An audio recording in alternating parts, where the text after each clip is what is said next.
Hello दोस्तों, मैं चंद्रगोपाल। स्वागत है आपका हमारे YouTube चैनल पाठशाला पिथौरागढ़ में। तो दोस्तों, आज बात करेंगे यहाँ पे मध्य भारत की। जैसे कि कल मैंने आपको बताया था मध्य भारत की शुरुआत कैसे हुई थी और किस टाइप से हमारे मुस्लिम ने भारत पर आक्रमण किया था और वो कहां से आए थे और किस टाइप से इसका रीजन था, ये मैंने आपको कल क्लियर रूप से बता दिया था दोस्तों। उसके बाद आज बात करेंगे यहाँ पे दिल्ली सल्तनत। सबसे पहले ध्यान दीजिएगा, ये दिल्ली सल्तनत क्या है। आपको क्या करना है, दिल्ली सल्तनत पढ़ने के लिए इसमें 5 जो वंश आए हुए हैं, जैसे आपको पता है गुलाम वंश हो गया, खिलजी वंश हो गया, सैयद वंश हो गया, लोधी वंश हो गया। ये जितने भी वंश हमारे भारत में आए हुए हैं, इसके अकॉर्डिंग आज हम आपको बताएंगे कि इन्होंने भारत में किस तरह से कार्य किया और इनकी क्या क्या रणनीतियां रही हैं। तो यहाँ पे बात आती है दोस्तों, जैसे कल मैंने आपको बताया था मोहम्मद गौरी ने जब भारत पर आक्रमण किया, प्रथम तराइन का युद्ध और दूसरा तराइन का युद्ध, इनके प्रथम तराइन युद्ध में वो हारे थे और दूसरे तराइन युद्ध में वो जीत चुके थे। उसके बाद चंदवार का युद्ध चला 1194 में और उसमें भी वो जीते और उसके बाद 1206 में उनकी क्या हो चुकी है, डेथ हो चुकी थी दोस्तों। ठीक है, तो यहाँ पे मैंने इतनी चीजें यहाँ पे क्लियर करा दी थी आपको। अब बात करेंगे यहाँ पे 1206 के बाद। अब ध्यान दीजिएगा आप लोग, 1206 के बाद हुआ क्या। 1206 के बाद भारत में दिल्ली सल्तनत स्टार्ट हो जाता है और दिल्ली सल्तनत में जो पहला वंश होता है वो होता है गुलाम वंश। अब मैं आपको ट्रिक बताऊंगा, यहाँ पे 5 वंश को कैसे याद करना है। इसका एक छोटा सा ट्रिक है, गुलाब खिले तो सांस लो। ये एक ट्रिक है इसका। गुलाब से हो गया गुलाम वंश, खिले से खिलजी वंश, तो से तुगलक वंश और खिले तो सा से सैयद वंश और लो से क्या हो गया, लोधी वंश। यानी टोटल 5 वंश हमारे भारत में आए थे और इन्होंने क्या क्या किया उसके बाद फिर बताएंगे। उसके बाद पढ़ेंगे हम मुगल वंश और मुगल वंश के बाद फिर भारत में अंग्रेजों का आगमन स्टार्ट हो जाता है, जहां से हम आधुनिक भारत की बात करते हैं दोस्तों। ठीक है, अब ध्यान दीजिएगा, जब 1206 में कुतुबुद्दीन ऐबक जब गद्दी पर बैठता है तो वो किसका गुलाम होता है, वो होता है मोहम्मद बिन गौरी का।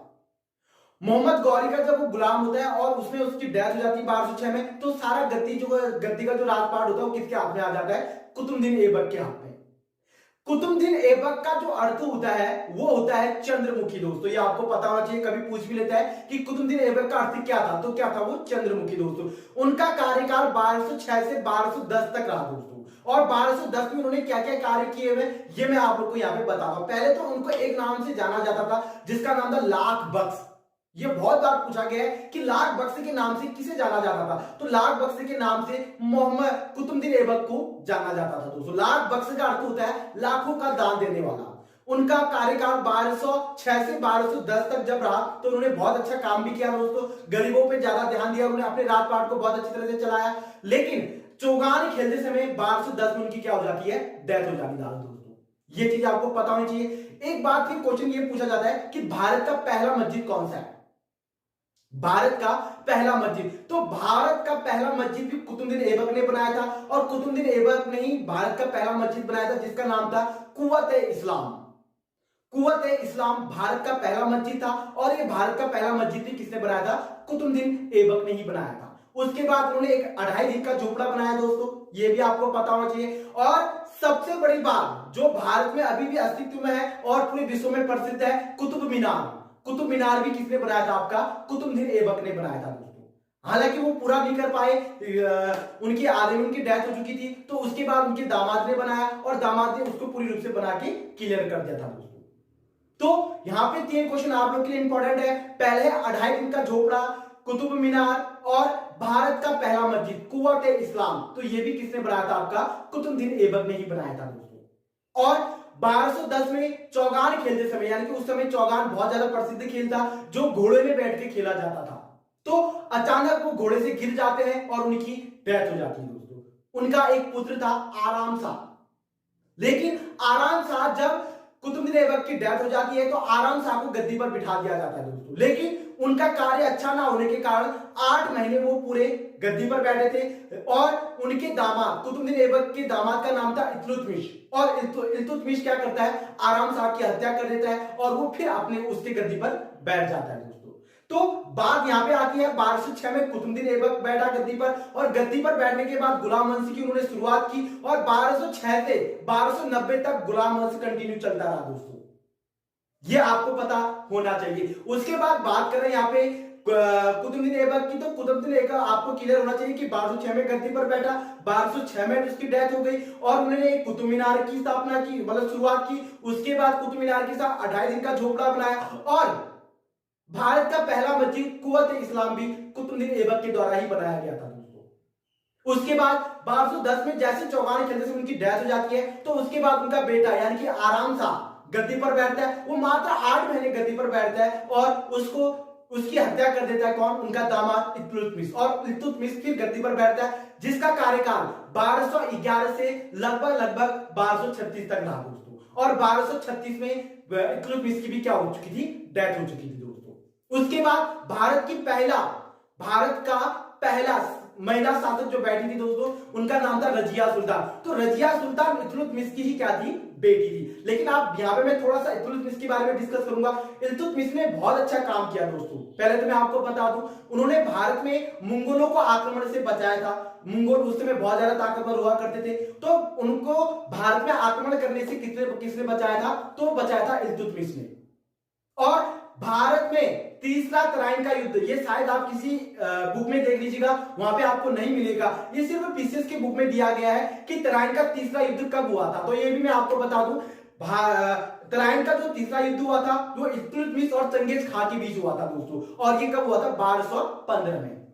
तो ये आपको पता होना चाहिए। और उनके कार्य के बारे में मैंने बता दिया कि उन्होंने भारत में मंगोलों को आक्रमण से क्या किया था?